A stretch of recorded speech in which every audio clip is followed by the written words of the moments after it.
আসসালামু আলাইকুম। নিয়মিত বাংলা সংবাদ আপনাদের স্বাগতম। শুরুতে থাকছে শিরোনাম, এরপর বিস্তারিত। অনেক উপদেষ্টাদের জেলে যেতে হবে। আর থাকছে সরকারে দলীয় কেউ থাকলে সরিয়ে দিতে হবে, বলছেন রুহুল কবির রিজভী। অন্তর্বর্তীকালীন সরকারের নিরপেক্ষতা নিয়ে প্রশ্ন তুললেন গণ অধিকার পরিষদের সদস্য সচিব রাশেদ খান। এবং সবশেষ জানিয়ে দেব, যুগান্তরের সংবাদ প্রকাশের পর মিরপুরের সেই স্বেচ্ছাসেবক দল নেতা বহিষ্কার। এতক্ষণ শুনছেন সংবাদ শিরোনাম, এবার জানুন পুরো বিস্তারিত। অনেক উপদেষ্টা জেলে যেতে পারেন। আমার বাংলাদেশ এবি পার্টির সাধারণ সম্পাদক ব্যারিস্টার আসাদুজ্জামান ফুয়াদ বলছেন, অনেক উপদেষ্টাকে তাদের কর্মকাণ্ডের কারণে জেলে যেতে হতে পারে। ব্যর্থদের তালিকা করা হলে স্বরাষ্ট্র উপদেষ্টাকে গোল্ড মেডেল দেওয়া উচিত। বুধবার 22 অক্টোবর দুপুরে রংপুর পাবলিক লাইব্রেরি হলরুমে সাংবাদিকদের সঙ্গে মতবিনিময় সভায় এসব কথা বলেন তিনি। আসাদুজ্জামান ফুয়াদ বলেন, ডিজিএফআইয়ের 4 থেকে 5 জন লেফটেন্যান্ট জেনারেল ভারত পালিয়ে গেছেন, যা দেশের নিরাপত্তার জন্য বড় হুমকি। এরা শত্রু রাষ্ট্রের কাছে দেশের গোপন তথ্য বিক্রি করছে। ভারত সরকারের সহযোগিতা ও আওয়ামী লীগের পৃষ্ঠপোষকতায় তারা সেখানে ভালোভাবে জীবনযাপন করছে। তিনি বলেন, স্বরাষ্ট্র উপদেষ্টার মাধ্যমে জাতীয় নির্বাচন পরিচালনা সম্ভব নয়। রাষ্ট্রের গুরুত্বপূর্ণ দায়িত্বে এমন কাউকে রাখতে হবে যিনি সৎ ও কার্যকরভাবে দায়িত্ব পালন করতে পারেন। স্বরাষ্ট্র উপদেষ্টা সেনাবাহিনীর কর্মক্ষমতার বিচার প্রক্রিয়াকে ভিন্ন খাতে প্রভাবিত করার চেষ্টা করছেন বলেও অভিযোগ করেন তিনি। ফুয়াদ আরও বলেন, সেনাবাহিনীর যেসব কর্মকর্তারা অপরাধে জড়িত তাদের বিচার শুরু হয়েছে ঠিকই, কিন্তু তারা এসি গাড়িতে করে ট্রাইব্যুনালে এসেছেন। হলিউড তারকাদের মতো পোশাকে সজ্জিত হয়।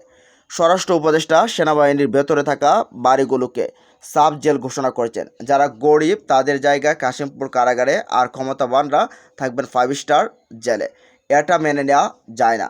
বসে বসে আইফোনে বট আইডি ব্যবহার করে যারা দেশ বিরোধী ষড়যন্ত্রে লিপ্ত তাদের শাস্তি হওয়া জরুরি। তিনি আরও বলেন, দেশের নানা জায়গায় বিশৃঙ্খলা চলছে, তবে শিক্ষা উপদেষ্টাকে শিক্ষকদের ন্যায্য দাবি মেনে নেওয়ার জন্য ধন্যবাদ জানায়। শিক্ষকরা ঘরে ফিরে গেছেন, যদিও সব দাবি এখনও বাস্তবায়িত হয়নি। সমাজ কল্যাণ মন্ত্রণালয়ের অধীনে সমাজসেবা ও মহিলা সংস্থায় ডিপিডি সচিব থেকে শুরু করে তৃণমূল পর্যায় পর্যন্ত একটি দুর্নীতিগ্রস্ত সিন্ডিকেট গড়ে উঠেছে। এরা ঘুষের বিনিময়ে জনবল নিয়োগ সহ নানা অনিয়ম করছে। উত্তরাঞ্চলে বিনিয়োগ বৃদ্ধির প্রয়োজনীয়তার কথা উল্লেখ করে ফুয়াদ বলেন, শিল্প কারখানা হলে বেকারত্ব কমবে, তরুণরা মাদকের দিকে ঝুঁকবে না, ফলে অর্থনৈতিক উন্নয়ন হবে। পাশাপাশি ইউনিয়ন পর্যায় পর্যন্ত খেলাধুলার সুযোগ নিশ্চিত করতে হবে, যাতে মানুষ সুস্বাস্থ্য পায়।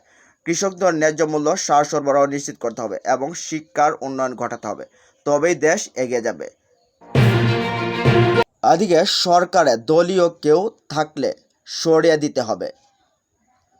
অন্তর্বর্তী সরকারে দলীয় কেউ থাকলে তাদের সরিয়ে দিতে হবে বলে এমনটাই জানিয়েছেন বিএনপির সিনিয়র যুগ্ম মহাসচিব রুহুল কবির রিজভী। তা না হলে সুষ্ঠু নির্বাচন সম্ভব নয় বলে আশা প্রকাশ করেছেন তিনি। বুধবার দুপুরে রাজধানীর নয়াপল্টনে বিএনপির কেন্দ্রীয় কার্যালয়ে আয়োজিত এক সংবাদ সম্মেলনে এসব কথা বলেন এই সিনিয়র নেতা। রিজভী বলেন, বর্তমান সরকারের সময় যদি প্রশাসনে কোনোভাবে কোনো রাজনৈতিক দলের সঙ্গে সম্পৃক্ত কেউ থাকেন তাদের রাখা যাবে না, কারণ তত্ত্বাবধায়ক সরকারের কনসেপ্টেই হলো নির্দলীয়। নির্দলীয় হলে সেখানে রাজনৈতিক দলের উপদেষ্টা বা দলীয় পরিচয়ের লোকদের থাকার কোনো কারণ নেই। তিনি বলেন, গত 15 বছরে নানা ধরনের অপকর্মে যারা জড়িত এবং যারা ফ্যাসিস্টদের রক্ষা করতে গিয়ে বেআইনি কাজ করেছেন তাদের প্রশাসনে রেখে অবাধ ও সুষ্ঠু নির্বাচন সম্ভব নয়। তারা গোপনে থাকেনি, অনেকে প্রকাশ্যে সহযোগিতা করেছেন। তাদের চিহ্নিত করে আইনের আওতায় নিয়ে আসতে হবে। অন্তর্বর্তী সরকার যতক্ষণ তত্ত্বাবধায়ক সরকার রূপ নেবে ততক্ষণ তা নির্দলীয় ও নিরপেক্ষ হওয়া উচিত। তাহলেই বিগত 16 বছরে যারা ভোটে বিশ্বাস হারিয়েছেন তাদের মধ্যে আস্থা ফিরে আসবে। আন্তর্জাতিক অপরাধ ট্রাইব্যুনালে 2টি মামলায় সাবেক ও বর্তমান সেনা কর্মকর্তাদের গ্রেফতার দেখিয়ে কারাগারে পাঠানোর আদেশ প্রসঙ্গে এক প্রশ্নের জবাবে রিজভী বলেন, এসব বিষয় আইনি প্রক্রিয়ার আওতায়। আইনি প্রক্রিয়ায় যা হওয়ার তা হবে। যারা অপরাধী তাদের বিচার হওয়ার উচিত, তবে সব কিছুতে কোনো হস্তক্ষেপ থাকবে না। যাদের বিরুদ্ধে অভিযোগ আছে তারা প্রমাণ করবেন যে তারা অভিযুক্ত নন। যদি আদালত প্রমাণ করে তারা অভিযুক্ত, তাহলে আদালতের নির্ধারিত শাস্তি ভোগ করতে হবে। আইনের চোখে সবাই সমান। এদিকে অন্তর্বর্তীকালীন সরকারের নিরপেক্ষতা নিয়ে প্রশ্ন তোলেন রাশেদ খান। গণ অধিকার পরিষদের সাধারণ সম্পাদক রাশেদ খান বলছেন, বর্তমান অন্তর্বর্তীকালীন সরকারের কোনোভাবে নিরপেক্ষতার পরিচয় দিতে পারেনি, বরং তারা কিছু নির্দিষ্ট দলকে সুবিধা দিয়ে ম্যানেজ করে চলছে। বুধবার এক ফেসবুক পোস্টে তিনি লিখেছেন, স্বজন প্রীতিবাজ এসব উপদেষ্টারা কতটুকু নিরপেক্ষ নির্বাচন দিতে পারবে সেটি নিয়ে এখন দেশ জুড়ে সংশয় ও সন্দেহ দেখা দিয়েছে। তিনি আরও বলেন, নির্বাচনের আগে শুধু সরকারি কর্মকর্তাদের রদবদল নয়, উপদেষ্টা পরিষদের মধ্যেও শুদ্ধি অভিযান চালানো জরুরি। তার মতে, যেসব উপদেষ্টা বিতর্কিত কর্মকাণ্ডে জড়িত তাদের সরিয়ে দিয়ে নতুন করে তত্ত্বাবধায়ক সরকার গঠন করা উচিত। রাশেদ খান বলেন, বর্তমান উপদেষ্টা পরিষদের অধীনে সুষ্ঠু নির্বাচন সম্ভব নয়।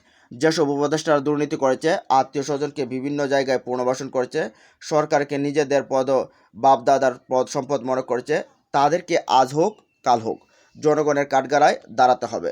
তিনি জোর দিয়ে বলেন, জনগণের আস্থায় ফেরাতে হলে উপদেষ্টা পরিষদের অবিলম্বে পরিবর্তন আনা ছাড়া বিকল্প নেই। এদিকে রাজধানীর মিরপুরে আমির হোসেন নামের এক ব্যবসায়ীকে হত্যার পরিকল্পনার অডিও রেকর্ড সামাজিক মাধ্যমে ভাইরাল হওয়ার ঘটনায় পল্লবী থানা স্বেচ্ছাসেবক দলের নবনির্বাচিত কমিটির যুগ্ম আহ্বায়ক রাসেল খানকে বহিষ্কার করা হয়েছে। বুধবার 22 অক্টোবর ঢাকা মহানগর উত্তর স্বেচ্ছাসেবক দলের দপ্তর সম্পাদক প্রকৌশলী মোহাম্মদ মাহফুজুর রহমান স্বাক্ষরিত একটি চিঠিতে এ বহিষ্কারাদেশ দেওয়া হয়। গত সোমবার 20 অক্টোবর যুগান্তর অনলাইনে 3 লাখ টাকায় খুনের চুক্তি জানা গেল চাঞ্চল্যকর তথ্য শিরোনামে একটি প্রতিবেদন প্রকাশিত হয়। প্রতিবেদন প্রকাশের 48 ঘন্টার মধ্যে স্বেচ্ছাসেবক দল নেতা রাসেল খানকে বহিষ্কার করা হলো। জানা গেছে, রাজধানীর মিরপুরে পল্লবী এলাকার আমির হোসেন নামের এক ব্যবসায়ীকে 3 লাখ টাকার বিনিময়ে ভাড়াটে খুনি দিয়ে হত্যার পরিকল্পনা করেন রাসেল খান। গত রোববার 19 অক্টোবর বিকালে রাসেল খান ও এক ভাড়াটে খুনির কথোপকথনের অডিও সামাজিক মাধ্যমে ছড়িয়ে পড়ে মুহূর্তেই ভাইরাল হয়। ফেসবুকে ছড়িয়ে পড়া ওই অডিও নিয়ে মিরপুর স্থানীয় রাজনীতিতে চলছে ব্যাপক আলোচনা ও সমালোচনা। অনেকে অভিযুক্ত স্বেচ্ছাসেবক দল নেতার দৃষ্টান্তমূলক শাস্তি দাবি করেন। যুগান্তরে হাতে আসা 6 মিনিট 24 সেকেন্ডের একটি হোয়াটসঅ্যাপ কল রেকর্ডে শোনা যায়, রাসেল খান নামের ওই নেতা এক ভাড়াটে খুনিকে 3 লাখ টাকার চুক্তিতে আমির নামের এক ব্যবসায়ীকে হত্যার নির্দেশ দিয়েছেন। স্থানীয় সূত্রে জানা গেছে, মিরপুরে 11 নম্বরে মোহাম্মদিয়া মার্কেটের ব্যবসায়ী ও মার্কেট কমিটির সাধারণ সম্পাদক আমির হোসেনের সঙ্গে মার্কেট উন্নয়ন প্রকল্প ঘিরে রাসেল খানের বিরোধ চলছিল। মার্কেটটিকে বহুতল ভবনে রূপান্তরের পরিকল্পনা নিয়ে দুই পক্ষের মধ্যে মতবিরোধের জেরে হত্যার পরিকল্পনা করা হয় বলে ধারণা করা হয়। জানতে চাইলে রাসেল খান বলেন, এটা আমার বিরুদ্ধে অপপ্রচার। এটা আমার নাম্বার নয়, আমার নাম্বার ব্যবহার করে ছবি লাগিয়েছে, অপপ্রচার চালানো হচ্ছে। ঢাকা মহানগর উত্তর স্বেচ্ছাসেবক দলের আহ্বায়ক মোহাম্মদ শেখ ফরিদ হোসেন বলেন, দলীয় শৃঙ্খলা ভঙ্গের সুনির্দিষ্ট অভিযোগের ভিত্তিতে পল্লবী থানা স্বেচ্ছাসেবক দলের যুগ্ম আহ্বায়ক রাসেলকে বহিষ্কার করা হয়েছে।